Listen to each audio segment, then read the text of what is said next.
I'm, oh, hello. Sorry. What did you say?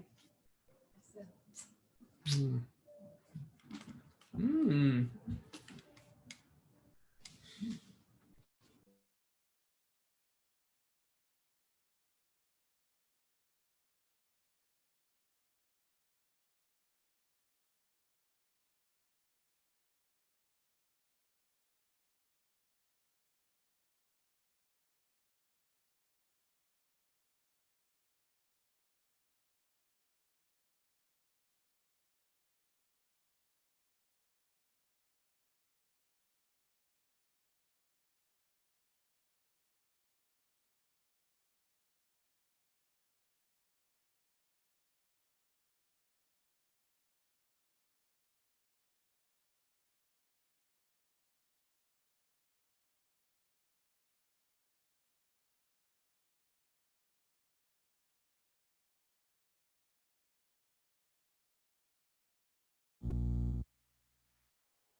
All right, everybody. I think we are just about ready to get started here.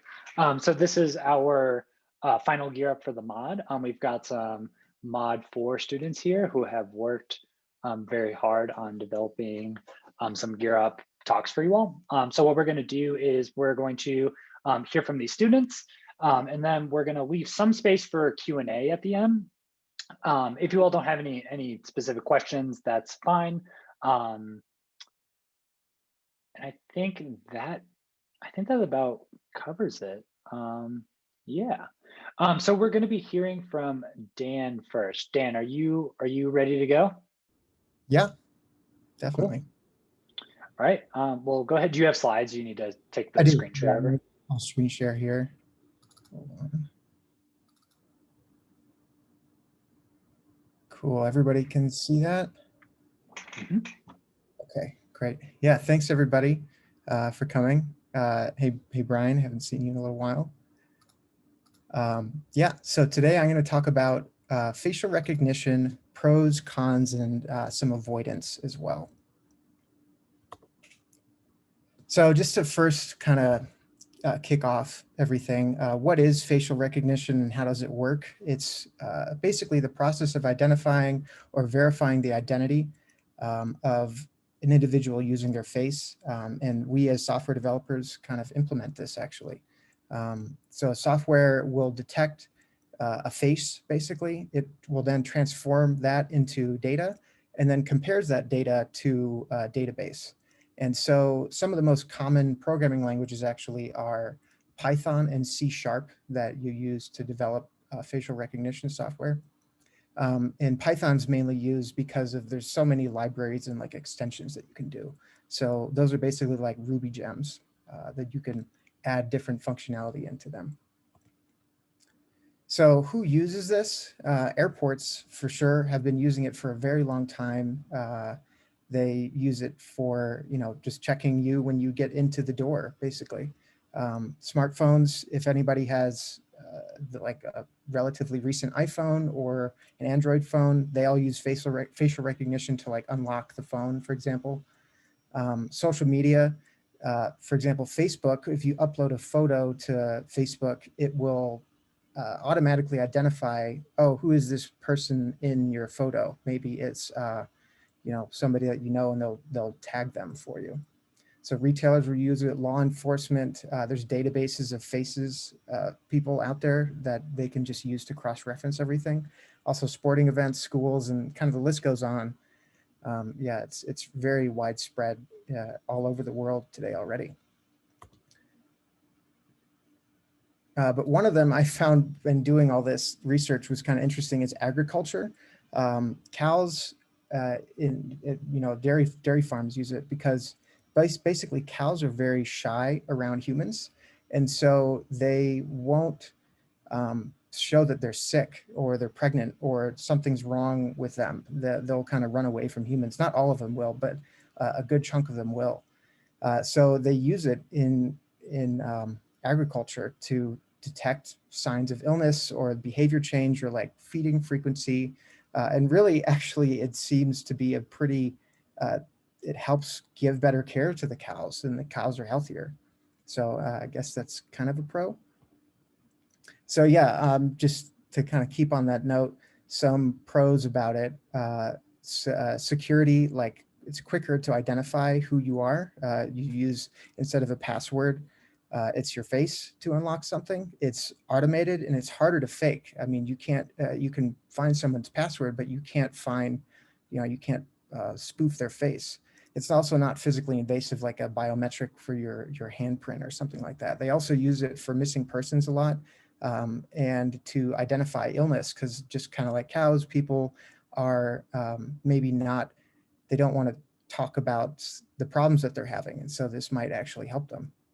Also, our face has 43 muscles in it. And so facial recognition is, it's like I said, kind of harder to fake. Though there definitely are some cons. So privacy is a really big one.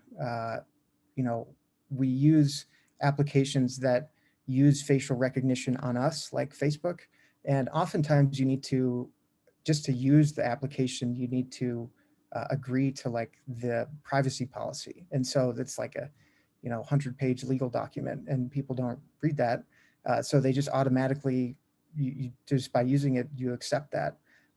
Data ownership in the same way. If your face is uploaded somewhere on Facebook, for example, they now have that in their database and can, a lot of times share that with people. Also, it's racially biased. Unless you're a white male, facial recognition either doesn't work for you or works poorly for you a lot of the times. And just kind of like going into that misuse, they can be used by law enforcement in ways that we don't really want to have that way. And then do we really trust the organizations that possess this data, like the law enforcement, having these massive amount of databases with our faces in them, basically. So avoidance was something that I found to be pretty interesting. You can do something like a mask. You can see here people wearing masks now in the time of COVID. It's harder to identify your face. But there's also this thing called an adversarial attack, which is basically putting a article of something like a sticker or have a piece of clothing that is printed with some pattern that will essentially not allow the software to identify that you are a person. It thinks you're just part of the background. So you can see on the bottom there, there's like they're holding up this photo, but then it doesn't identify that this is an actual person. Also, like there's all sorts of things out there too, like heat blocking clothing for heat cameras and all sorts of different pieces of clothing that you can actually use to avoid being recognized by the software. So that was basically it. I don't know that we have time for questions right now, but here are some questions that I came up with for everybody. And yeah, thanks very much.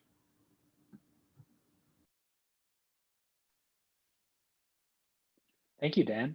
Yeah, so I think we have 5 presenters today, and we've got about an hour and 15 minutes, so we should have enough time for 10 to 15 minutes per presenter, just so you all are aware. But yeah, we definitely have time for questions if anyone has any questions for Dan.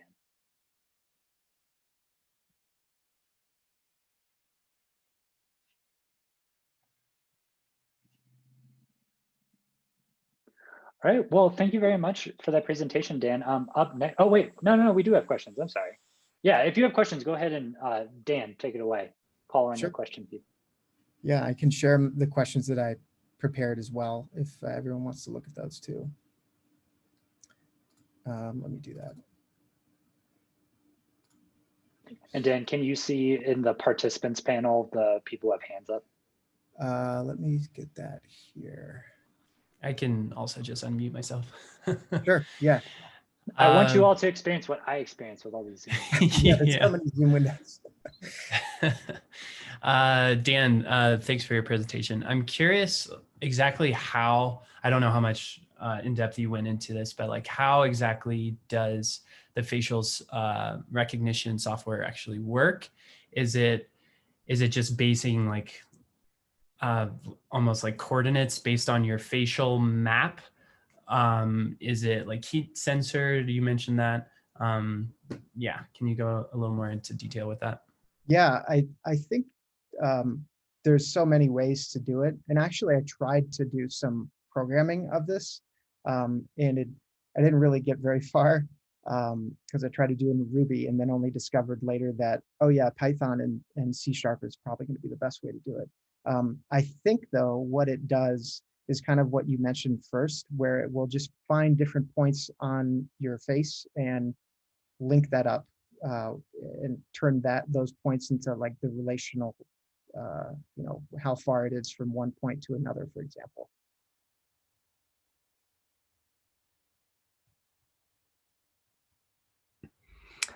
Dan, I had a question. Thanks for your presentation. I was really fascinated with the idea of the cow application of this. In your research, were there any other like surprising ways that facial recognition, such as the cow, that's surprising and very interesting, that you came across that we as a society, as a world, are using facial recognition outside of kind of the obvious or the way that we're used to seeing that? Actually, no, that was the most interesting one that I found. I did see some more negative ones, like how they use it's very widely implemented in China, facial recognition is. And so they actually are rolling it out there, not to end on a kind of depressing note, but they're rolling it out in schools for children. So yeah, that wasn't really great to read about, but cows were definitely very interesting. And it's used in America and like all over the world. I think it's a relatively new application, I think in the past couple of years. So yeah, maybe if anyone wants to learn Python, get into facial recognition of cows, that would be kind of fun. All right, it looks like Brett. Yeah, so when you said that it's not personally invasive compared to like a fingerprint, I guess, how is a fingerprint personally invasive? You just have to, it means like you physically have to touch the thing that you're trying to identify with. Yeah, that was basically what I was trying to get to, where you don't have to, it's not touching you in any way, I guess. Okay. And then I was wondering, nice. And I was wondering, is a face print or like your facial recognition more secure than a fingerprint? Great question. I don't know. I really couldn't gather whether or not it is. I'm not sure. That's a great question. Maybe I'm gonna do some homework on that.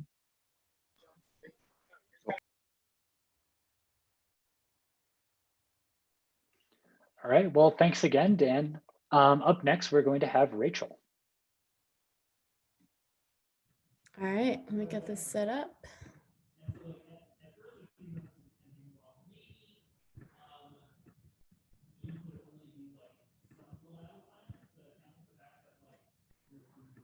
All right, can everyone see that?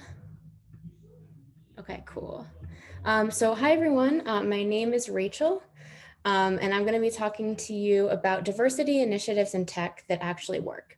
So the reason I chose this topic was that during my job search, it was really important to me to identify companies with D&I initiatives, but I realized I didn't actually know what that meant and how I could really identify which of those would work. So that kind of led me down this path of research. So before we go into this too far, I just want to give us a working definition of how I'm defining diversity. So the first point is intentionally employing a workforce comprised of individuals of varying traits such as gender, religion, race, etc. And the other is taken more from a frame of affirmative action, and that is working towards creating a workforce that is representative of the demographics of the qualified workers in that relevant job market. So another note is the importance of taking both diversity and inclusion initiatives together. That is because while increasing diversity in hiring is a great first step, those diverse workers are not going to stay if the environment is not inclusive or if it's openly hostile or unwelcoming. So we have to make sure we put significant work into actually retaining those employees, mentoring and supporting their individual needs, and creating a culture of inclusivity. So a little reflection on the current state of diversity in tech. I think we all know it's pretty poor, but a couple examples here. The graph on the left is from 2015, and you can see that the percentage of women in computer jobs is just 25, and in engineering is just 14. And then in the graph on the right, if we look at our top tech companies, the majority of employees are either white or Asian, with other minorities having very low representation. So just a couple of examples of how far we still have to go in tech. Okay, so let's talk about initiatives that don't work. These are things that you might hear companies mention during your job interview. So it's important to be able to suss those out. So one is a short-term diversity training aimed at reducing bias. This doesn't work because one day of training is not significant enough to actually change someone's thoughts or behaviors. And actually, they can sometimes activate a backlash kind of counterintuitively. Next is hiring tests that are used to assess candidate skills objectively. These don't work because for a couple of reasons, but managers don't like not being able to hire just whoever they want, and they often use these tests selectively. So job tests are often not given to everyone. For example, they're often not given to white men. And if they are not interpreted correctly. So often white men's poor results are downplayed and ignored, while women and minority test struggles tend to be emphasized. So these tests can actually amplify bias. Next is grievance systems that allow employees to challenge their managers or report any unfair treatment they might be experiencing. And these don't work because they often lead to retaliation, which can further isolate those employees and lead them to leave. Okay, so now we know what doesn't work. Let's see what does. So the first, kind of simple, but it does seem to work for a lot of companies, is just setting clear goals for increasing diversity in hiring and then actually measuring and reporting that progress. This increases accountability and transparency around the issue. And it's also important that these goals are shared with both internal and external stakeholders to really round out that accountability and be really effective. To expand on that, it's also important that goals for diversity are based on teams, not just the company as a whole. For example, if 40% of your company is made up of women, but they're all in marketing or HR, and all members of your engineering team are men, that's not really representative of the diversity we're looking for. So it's important that those individual teams are diverse too, so that every team member experiences that diversity of perspectives in their day-to-day work. It's also important to engage managers in this work of addressing gaps in diversity. As I mentioned before, there tends to be kind of a backlash when they are told what to do rather than being brought into the process and being made part of it. So that can really help as well. Next, it's important for hiring managers and recruiters to look beyond their immediate networks when they're recruiting candidates, and instead intentionally make connections with community groups that might have a more diverse pool of potential employees. Additionally, I found it really fascinating that job ad language has a huge impact on who actually applies for jobs. So for example, adding a customized equal employment opportunity statement to job ads can significantly increase the diversity of candidates.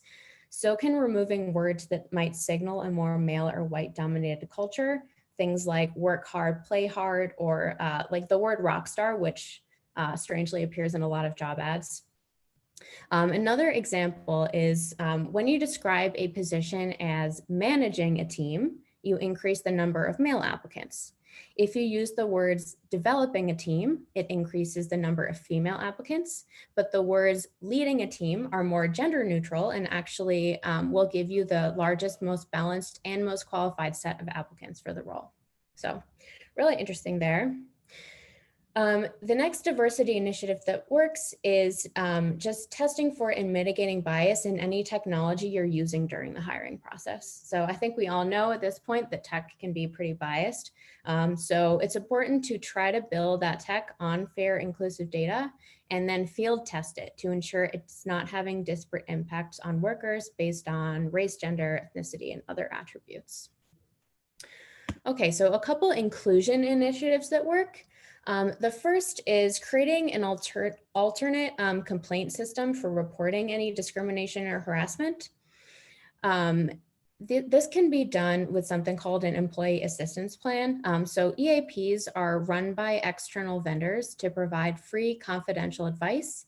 And these can be expanded in scope to help provide guidance and support around any discrimination and harassment.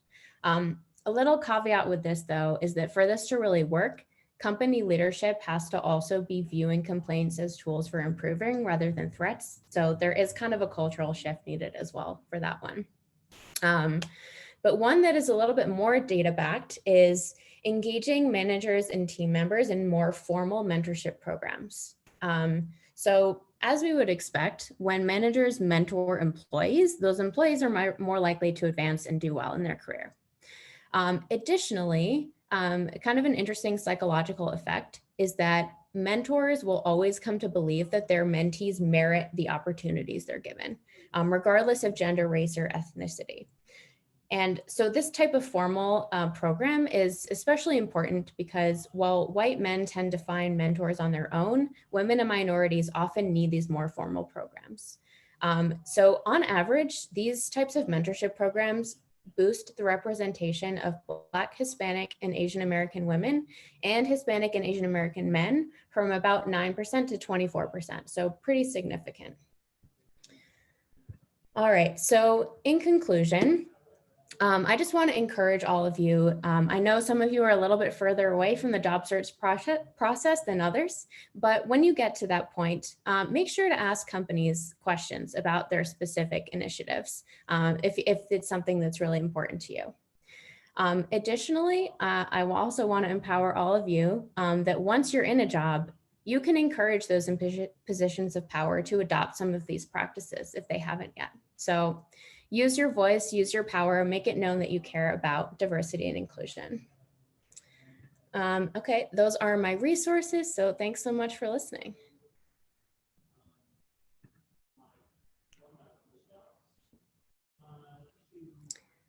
Thank you, Rachel. Does anyone have any questions for Rachel? Will, why don't you go first? Hi, Rachel, thanks for the presentation. That was great. Do you have any specific examples of maybe companies with actual programs that you felt were like good examples of a inclusive, I guess, metrics or whatever, goals, I should say? Yeah, that's a great question. Weirdly enough, it was really hard to find specific examples. And a lot of these points that I made were kind of things that are a work in progress. It seems like actually caring about and implementing these initiatives is still kind of in its early stages, as companies were more adopting the things that I said didn't work before. So yeah, it's a little bit harder to find case studies now, but I'm hoping that's going to change in the next few years. Cool. Yeah, I recently left Molson Coors, and one of our metrics was that, I'm not gonna get the percentage right, but I think it was that 25% of our senior leadership was trying to be women or people of color. And I thought that was good. But I also in my head was like, is that too explicit, or are you just supposed to leave it general to minorities, and I didn't know if there was some gray area there, but I thought it was a good program. So it sounds like that was maybe on the right track. I don't know. Sounds like it. Yeah. The goal setting seemed to be like the primary way really to increase diversity. So Thanks. Rachel, I have a quick question for you. Do you have any other examples of language to watch out for in terms of job ads? I don't off the top of my head. I do have an article that I can share that will go a little bit more in depth though. That would be great. Kate. Okay, so this is a little more along what Brian just asked, but are we going to get these slides? Because I want to read all of the articles that you reference, especially those around language. Sure, I'm happy to share them, no problem.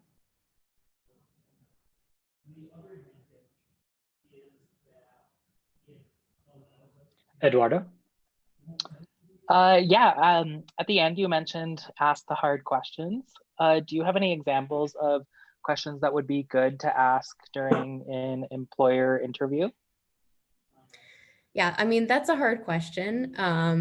You know, it's important to kind of ask these questions at the right time during your job process. I think in general, it's okay to just ask what the company's diversity and inclusion initiatives are. I've found that when I've done that, I do get kind of pretty well answered or responses.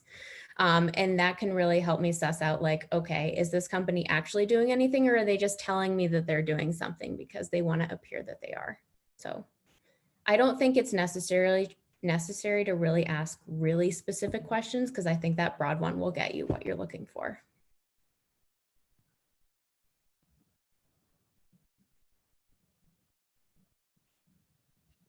All right. Well, thank you again very much. Thank you very much for your presentation, Rachel. Up next, we're going to have Nick. Great. I'm going to go ahead and get this set up really quick. There we go. All right. Can we all see this okay? Cool. Alrighty. Well, yeah, my name is Nick Hart. I'm in the 2005 front-end cohort, and I'm going to be talking to you all today about the digital divide in the US. I want to talk about this today because I actually hadn't heard about the digital divide until another Mod 4 presentation. I think I was in Mod 2 whenever I heard it too. And I think it's an incredibly pressing issue, especially in the time of COVID. Here, let me move these out of the way as well. All right, so first off, we'll talk about what it is, right? And at a high level, it's the growing disparity between those who have access to technology and those who do not. And whenever I say access to technology, I'm referring to things like reliable high-speed internet, computers at home, right? And in general, just like Wi-Fi at home, things like that. Of course, there's a little bit more to it than that. It is what's known as a wicked problem. Wicked problem is a term in sociology for any sort of issue facing society that has multiple underlying factors, right? So all of that's to say there's no easy solution to this. But at the end of the presentation, I will kind of guide us towards a few things we can be mindful of that will hopefully help close that divide a little bit and help us mitigate the issue, right? So next we'll talk about some numbers to help put things in perspective. In the US, as of, I believe this survey was taken as of like April of this year, 42 million don't have access to broadband internet. And what I say is like they have access to internet, but it's not of a like reliable enough speed, especially in the time of a pandemic, whenever we're relying on our internet to educate ourselves, to work remotely, right? 30% of the population is a like surprisingly high number. And then the next number I want to talk about, 59% of low-income households in the US reported concerns about their children's ability to complete their schoolwork due to technology-related issues. And that could be anything from having to do their schoolwork on a cell phone, as you can see on the graphic on the right. 43% of people said that. Another 24% if you take into account the middle income bracket, so to speak. And just in general, with the sum at the bottom, the aggregate, 89% of the population having issues taking care of schoolwork because of working remotely, right? It's a pretty still pressing issue even in the 21st century. And then lastly, this number is a little bit closer to home. Thankfully, this number is prior to the pandemic. It's now about half But just the fact that at the beginning of the year, 8% of Denver public school students were said not to have internet access to reliably be able to complete their schoolwork. It was a very pressing issue. Again, thankfully, due to initiatives and grants and things of that sort that the school district was able to pull through, that number has been cut down, but still 4% in the time of a pandemic is a little too high in my opinion. So all of that being said, we can talk about, like, I should reframe this to a solution, but a way of reframing it that we as avid users of tech can start to think about this issue to help mitigate it. And that is to treat internet access as a necessity, not as a commodity, right? We need to advocate for universal access. We need to increase support for community access centers. The most common example of this would be like a public library, right? They're always looking for volunteers and donations, right? Same thing with nonprofit initiatives like Power Up, and I have links to all of these websites in the final slide. Power Up is a nonprofit that's actively pursuing to close the digital divide through like coaching opportunities and other resources that they provide. And then lastly, and this is a really big one, I know as tech users, we'll probably all have old hardware lying around. I know my parents do. There are donation centers like PCs for people who will take those for free and refurbish them and then turn around and sell them back for much more affordable prices, right? So again, making that technology much more readily available for people. And lastly, here's links to additional resources that I looked at, as well as some of the sites for the nonprofits that I mentioned. And that is it. Thank you all for listening.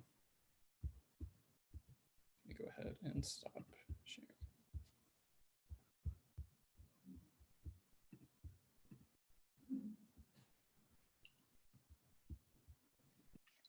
Thank you, Nick. Does anyone have any questions for Nick?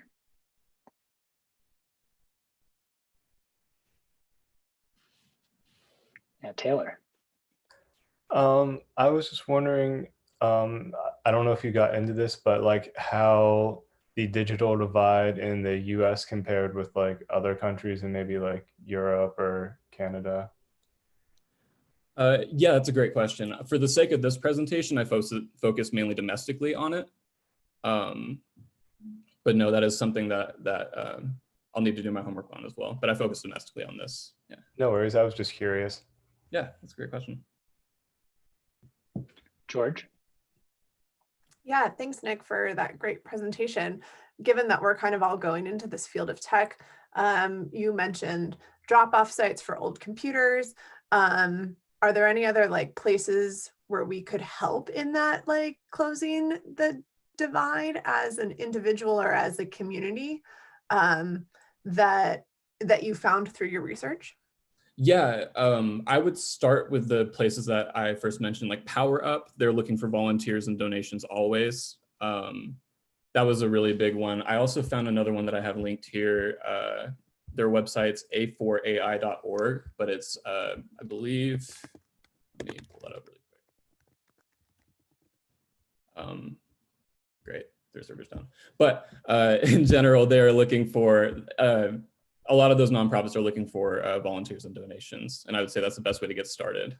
So same thing with libraries. I know a lot of them are looking for volunteers as well. And in my research, I found a lot of them are looking for more opportunities to get more tech-oriented people in to help and troubleshoot people that are coming in to do homework and things like that. So. Yeah, awesome. Thank you. That's like so cool because like where we could help with our like field to help close the gap like that, I feel like that's amazing. Thank you. Yeah, absolutely. Nick, you mentioned that I think it was 8% of students at DPS had access to internet, and now it's closer to 50%. Did I have that right? Oh, no, sorry. I think I got ahead of myself on that slide. It was 8% prior to the pandemic, and it was cut down to half of that, thankfully, to some initiatives done by the school board. So it's down to 4. Yeah, I was wondering, do you have any other context about those initiatives? Like how did that come about, and like who is it like the parents are more incentivized or like subsidized to provide internet access? Did DPS like pay for this internet access? Yeah, so in my research, I actually found a lot of interesting reading on like parent opinions on who should be the one supporting that. right? And a lot of the general opinion was that the school district was responsible for supplying those. And I can attach my slides as well. I've linked to a few articles where they're commenting on these specific names. I believe it's called MyTech, was the big one for DPS. Let me see if I can dig that up real quick. I can find that and totally send that to y'all after this as well. Yeah, that sounds like a win in terms of equity when it comes to technology. Big time, yeah. Does anyone have any other questions for Nick?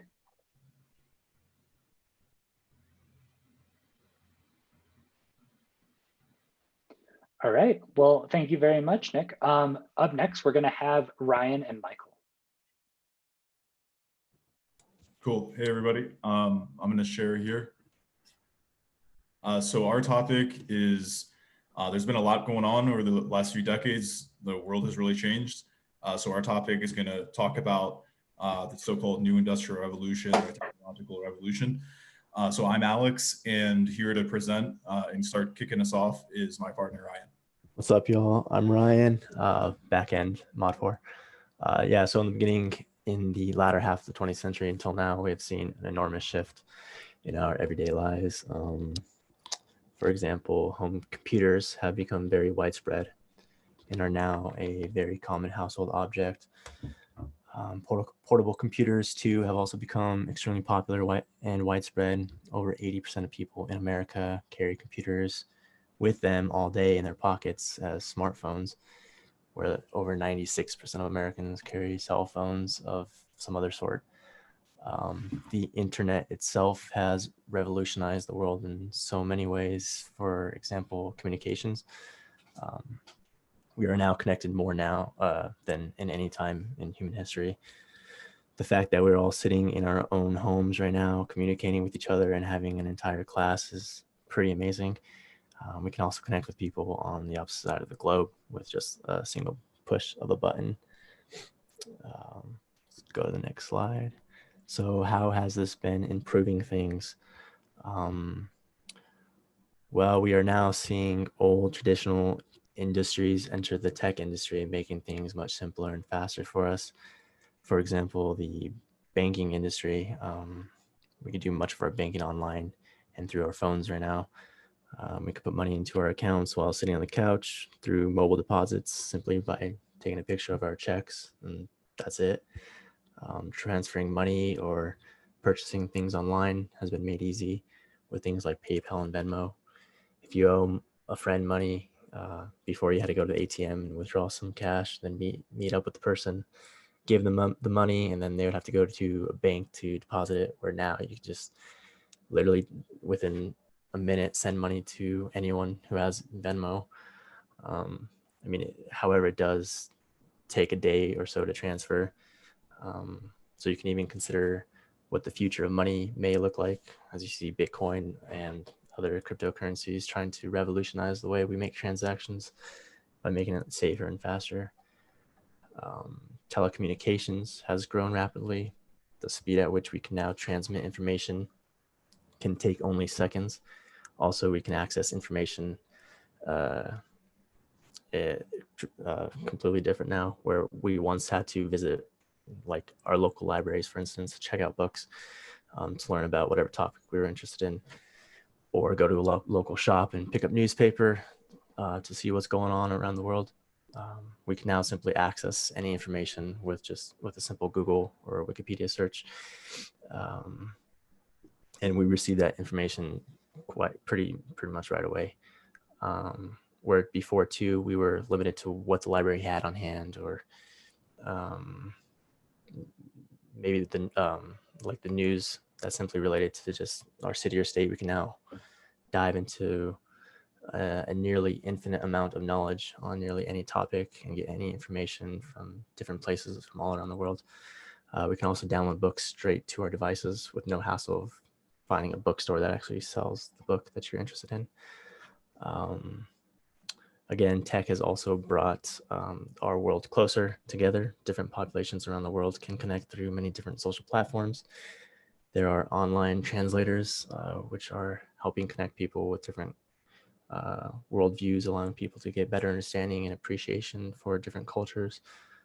Social media has even changed the whole dynamic of friendships. It's easier now to stay connected with friends and even make friends. For instance, being at Turing remote and relying on video chat and having never met anyone in person, I have made a few friends here that I will likely stay connected to for some time. You can even consider like video games, online gaming, meeting people who are interested in the same games as you, who may even live in like a completely different country. So tech, without a doubt, has brought the world closer together. Cool. So along with all these really great things that Ryan just talked about, there's also a lot of bad things that are coming with it. Mass online retailers, like it seems really cool that, hey, we can just buy something off of Amazon or Walmart or whatever other big box company's website with a click of a button. But that's not good news for mom and pop shops, like the traditional retail stores. You know, so imagine if you had a store that just specialized, maybe you had a local small grocery store, like people order this stuff online now. Maybe you had a small cell phone shop. Now people might just get it off of Amazon.com. And it's really, really, really difficult for these mom and pop shops to compete with these really big companies. They simply don't have the money and the funding that these big companies do. And so also the working class is more and more marginalized, left behind as technology becomes the driving industry. I mean, Nick Hart just talked about the digital divide, and it's very much real. It's very much alive. You know, a lot of blue collar workers get left behind as this tech industry takes off. And it's really something that you usually will have a computer science degree, like a college degree, or at least do something like Turing or spend significant amounts of time on computers. For groups of people who are not super tech savvy, it can be a problematic situation for them. There's also crime. I mean, with all these great things that have gone on the internet, crime has adapted to the internet too. Identity theft has been a big problem in this country for some time now. There's the dark web. You have people selling drugs on the internet, on the dark web. You have people doing really messed up things, you know, doing child trafficking, trafficking prostitutes on the dark web. You have people selling weapons on the dark web. There's piracy. This brings all kinds of issues for musical artists, the television industry. People just go online, like in the Pirate Bay. Not going to sit here and pretend like I've never torrented something. Definitely have. I know most of you guys probably have too. So the reality is, like, it's that easy. You can just go and download something for free. Why are you going to pay like $40 for this new computer game, when you can just pirate it? Hard to enforce as well. And then there's individuals' data being mined and sold. Sure, there's plenty of folks here who've used Facebook before. Really, really, really popular, right? But Facebook is, like, let's be honest, is pretty sketchy.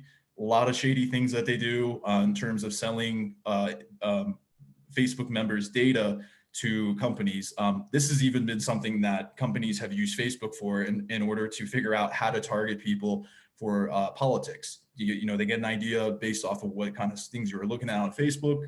They get an idea, you know, are you more like liberal or conservative, or like, you know, maybe you're far right wing or far left wing. And they know how to advertise to you. And that leads to a lot of people getting more and more stuck into like a echo chamber or a bubble, where what they're seeing on the internet, on this online world, is more and more of the same. And so the same views, that is. And you also have people who have developed depression, anxiety, difficulty sleeping from staring at a screen too long, stress.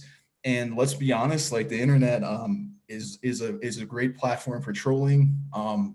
Got a pretty famous guy right now who uses Twitter pretty much every day to send out crazy tweets and spread misinformation. So, you know, it's really everybody. Everybody has access. It can have access to these online platforms, and that includes access to do things that are not so ethically sound on them.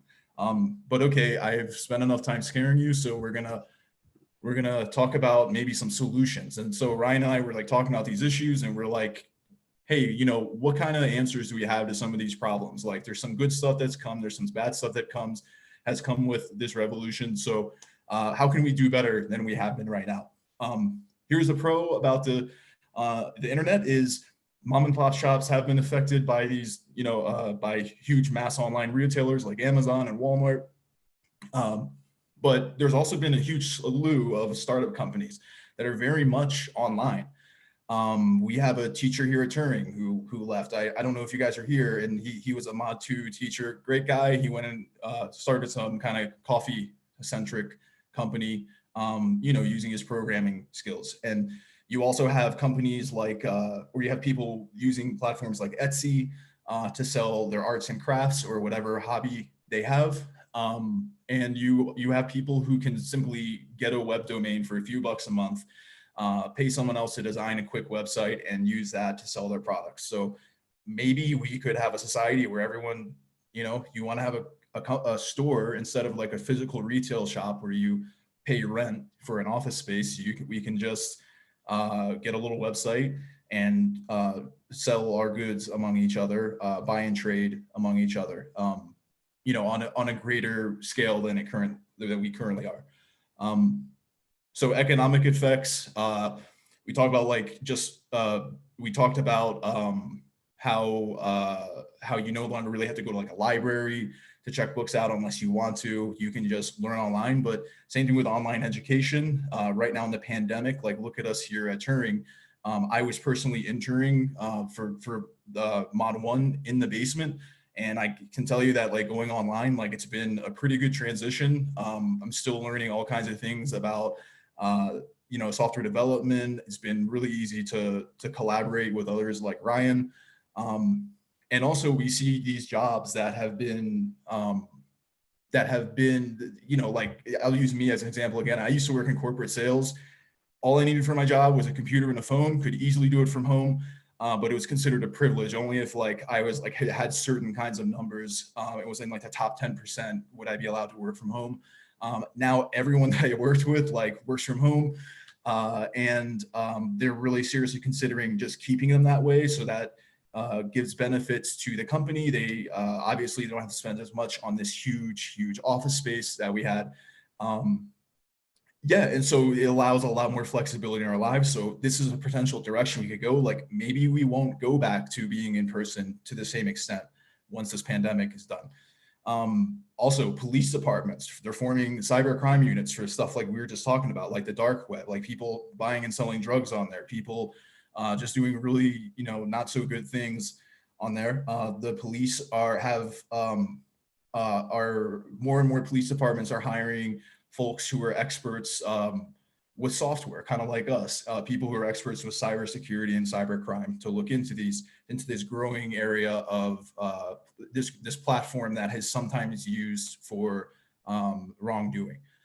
And last but not least, internet applications have been developed for mental health awareness, habit tracking. I love making like commitments, and I use this little app called Habitbull, and just tracks every day. At the end of every day, if I like stick to my commitment, I can mark that day off. There's even remote doctor visits. Just think about how that could affect the future. Maybe we'll only go to the doctor like if you really have to be there in person. Maybe for that basic checkup, we can just do it remotely from now on. But these are some ideas, possible directions we could be going. We're interested to know what you think. Like, is this all good? Is this all bad? Like, how do we combat the economic effects? What about like the trolling and the amount of misinformation that's now in like American politics? What do you all think? Would love to hear from you. And thanks a lot for tuning in to hear our presentation.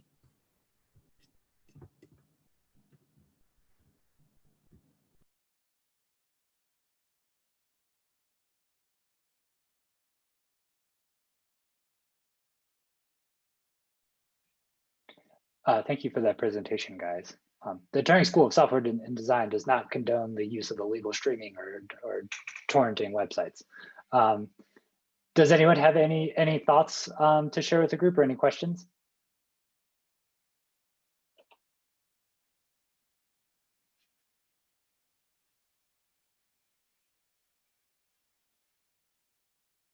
Brett.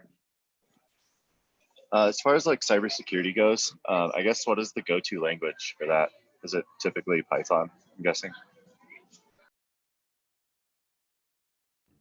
I mean, me personally, I have no idea. I don't know much like about the in-depths of cybersecurity. Maybe it varies depending on what company you're working with. I couldn't tell you. Yeah, I was just curious. Thank you. Grant Dempsey says Linux. Yeah, kind of what that points to, I'll answer it a little bit, Brett. I think cybersecurity is like a huge topic that applies on a lot of different levels. So I think, is everyone in here back end? Maybe Rachel is not, but all the students here are back end. When you're writing your Rails apps, you have some control over security. What Grant is talking about when it comes to like Linux is like your system administrator type of stuff, just ensuring that like your network itself is secure. You can have security checks around just your database. So there's no really like one tool to use for security. It's a very big topic.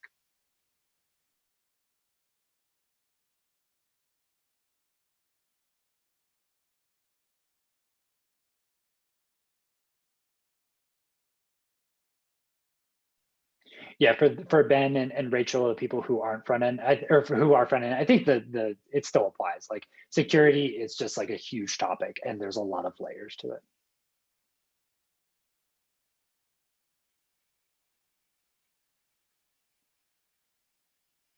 All right. Well, thank you guys very much for that presentation. Up next, we are going to hear from Ben and Chandler. Hello. Okay. Give me a sec. So I promise we didn't plan this, but it actually relates pretty well to all the previous presentations. So, so hey everyone, I'm Ben. And I'm Chandler. And today we're going to talk about some points regarding the current and future state of agricultural technology. So the population is growing rapidly. In the next 30 years, world population is expected to increase by 1 billion people at least, and our current food production is not equipped to handle such a large change. While we currently produce enough food ideally for everyone in the world to not starve, it's unlikely to remain that case. Thomas Malthus is well known for his Malthusian theory, which in essence states the world's food production needs will inevitably overcome the production capability. And while this theory has been disputed because the original timeline was delayed by the agricultural revolution, that threat is looming over us once again. So, outside of implementing Jonathan Swift's modest proposal, what do we do? So according to Kendall and Pimentel, a study done in 1998, as our production increases, as our population increases, we need about a 5% production increase for every 2 to 3% of population increase, which means by the time we hit 2050, we'll have needed to increase our food production by 70% to keep up. In order to do that, there's a couple different technologies that have come out to try and basically cover the fact that the quality of our production can be increased and we can use our land more efficiently. So one of the first tools that we looked into was the R7 field view. Essentially, this utilizes satellite technology to take pictures of really large fields to assess how the whole field is doing and get a better read on what the production looks like. So traditionally, the only way to assess a field is by looking at the end rows. You can't walk across a whole field. You can't assess the entirety of thousands of acres. But now that we have satellite imaging, we can actually take the time and resources to assess the different places, whether a valley is doing well, whether or not the center of it is getting enough water, or the soil has changed it, marshlands, that kind of thing. And so that kind of leads into the next tool that accompanies it well, which is the FieldView Drive. This is a small device that will plug into new tractors, combines, that kind of thing, and will relay data to an online application that will let you know basically how the field is doing and what kind of preparation steps you've taken. It reads things like how densely are you seeding an area? What is the moisture levels in your seeding?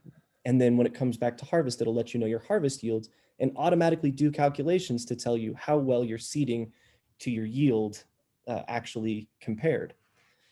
And so there's actually been a few apps that are using this to also look into plant hybrids and how well they're doing, as well as what could be done to mutate and change plants in order to fit different climate areas, as well as fields that are considered particularly fallow now, and turning them into places that actually can be utilized for food sources.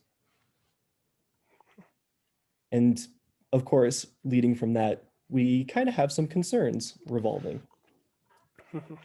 So the main concern is the crippling of small farms.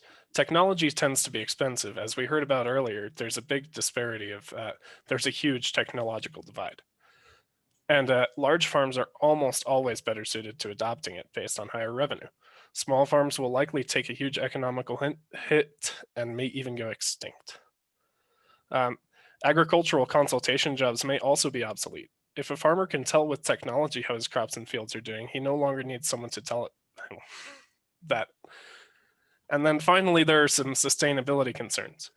Over-mutating of crops could really just ruin the production, and we may enter a new Dust Bowl era, ruining our production entirely and creating an unsustainable agricultural development. So there are a few questions, but I guess the main one I want you to ponder is, what is, sorry, is sustainability worth the lives of current people in order to save more lives in the future? Thank you.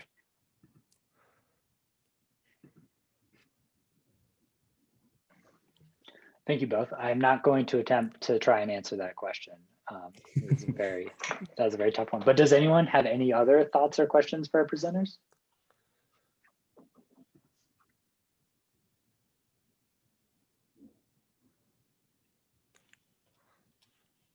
Curtis? Yeah, so great presentation, by the way. I thought it was really cool. My last job was for a flour milling company, and like everything we did all year revolved around the wheat harvest. And like one comment I wanted to make is like the use of technology in agriculture, I think is like very exciting. But it's also like a weird like issue within the industry itself, because like the agriculture industry is like deeply traditional, and very, very hesitant to change, even like for its own benefit. So I think it'll be really interesting to see, like, as these new technologies roll out to do things more efficiently and better, whether or not the industries actually pick them up. And there's also some inherent reasons that basically farmers and ag don't move as fast in technology as everyone else, is because a combine can cost as much as a small house, and you need several different vehicles to actually run a farm. And so in order to stay technologically updated, you have to take out whole new mortgages to even stay up with what the new tech is. And so most farms that aren't, you know, thousands and thousands of acres just don't have the revenue to stay up with the times.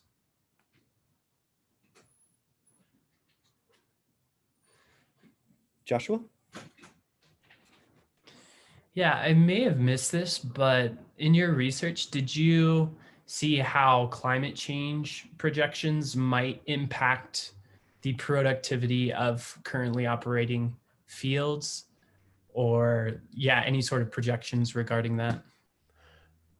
We didn't, but that also wasn't quite the focus of our presentation. So I expect there are consequences of that, but we just didn't research it. Sorry.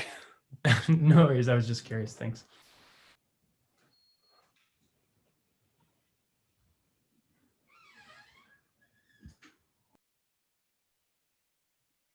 Any other thoughts from the crowd?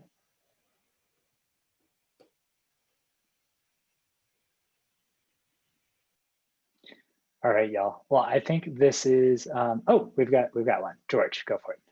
Sorry, I was just pondering the idea.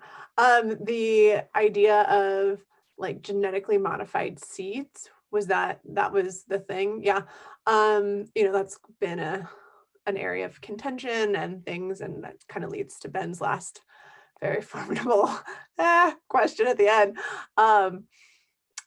But how are people using the genetically modified seeds currently to help in this gap? If there's this gap, this looming gap of like food to numbers of people, like the benefit, I guess I'm asking you if you know the benefits then of the genetically modified. Is the only benefit then to just like have more food for people? Would that be sort of what you researched and found? Yes, essentially by making different plant hybrids, you can sort of make plants better in different field types. So there's a lot of places in America where the nitrogen content is too high and a lot of plants won't actually do well there. So they're mutating the seeds to do better in a nitrogen-rich soil in order to actually utilize that land rather than just letting it lay open and not do anything with it. There's a lot of different queries revolving that and whether or not that's moral or ethical, but that is the current situation regarding mutation. Okay. Yeah. Cool. Thank you. Mm-hmm.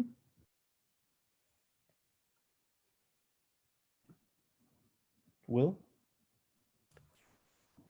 Yeah, just I think another example for George, that as I was leaving Molson Coors, I was there, I mentioned, one thing that I observed that was very cool. We went down to go visit their barley fields down south of Salida a few years ago, and it's a pretty awesome program they have. It's like a 3-year cycle, and they're just working to make a more water efficient barley, and it's just a constantly rotating sample crops that they're doing.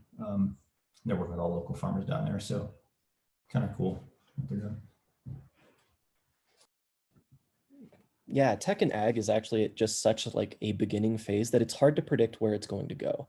There's so many different possible avenues and they could all be incredibly beneficial, but we just kind of wanted to pose some of our questions because we didn't want to get 20 years down the line and no one asked some of the, hey, what happens if we actually dry out all of our land or something like that.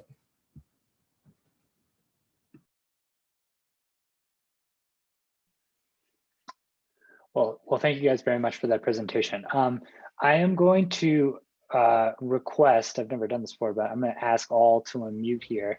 And can I get everybody to give a final round of applause appreciation for our presenters? Woo, great job. Nice job. Yay. All that time and effort. Yes, thank you all very much for all the effort you put into that. That is going to do it for us for this afternoon.